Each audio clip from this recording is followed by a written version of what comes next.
კისრისმიერი თვალის ტკივილი. ტკივილი, რომელიც ძალიან იღებს შაქიქს ან თვალის დაღლილობას. ამ პრობლემის დროს დისკომფორტი აღმოცენდება თვალის, შუბლის ან საფეთქლის არეში.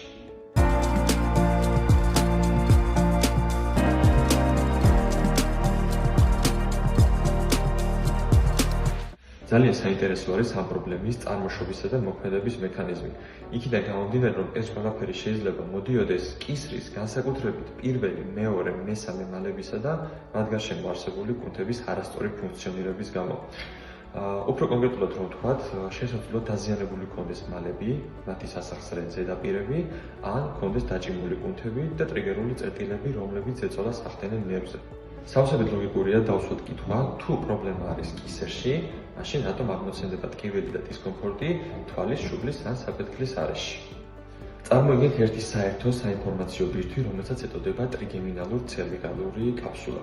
ამ კაფსულაში კისრიდან და სახიდან წამოსული შესაბამისი ინფორმაციის მატარებელი ნერვები იყრიან თავს. ტვინს ამ დროს უჭირს გაარჩიოს, თუ საიდან მომდინარეობს ტკივილი და იქიდან გამომდინარე, რომ დიდ მნიშვნელობას ანიჭებს თავისი ფუნქციიდან გამომდინარე სახეზე არსებულ ნერვებს, პირველ რიგში დისკომფორტს და განგაშის სიგნალს აღმოაცენებს თვალის, შუბლის ან საფეთქლის წილში ამ პრობლემიდან გამომდინარე. მოცემულობიდან გამომდინარე დარწმუნებული ვარ, რომ მკურნალობას იწყებთ სიმპტომებიდან, მაგალითად კიბერგამაყუჩებლებით. ან თუ ამ ყველაფერს უფრო ქრონიკული და მძაფრი სახე მიეცა, მიდიხართ შესაბამის სპეციალისტთან, იტარებთ ანალიზებს.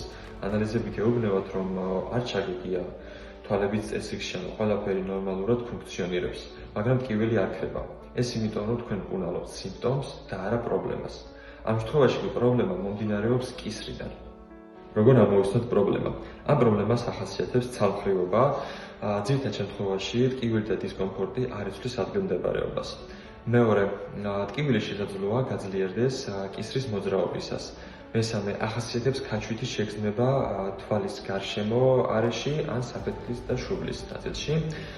და მეოთხე, მუდმივად დაძაბული პოზა, მაგალითად კომპიუტერის ან მობილურის გამოყენებისას. ამიტომ გახსოვდეს უმკურნალე პრობლემას და არა სიმპტომს. მკურნალობისა და დამატებით ინფორმაციისთვის მომწერეთ პირად შეტყობინებაში, მანამდე კი არ დაგავიწყდეთ ვიდეოს გაზიარება და გვერდის მოწონება, რათა შეძლო უფრო მეტი სასარგებლო და საინტერესო ინფორმაციის მოწოდება თქვენთვის. გისურვებთ ჯანმრთელობას.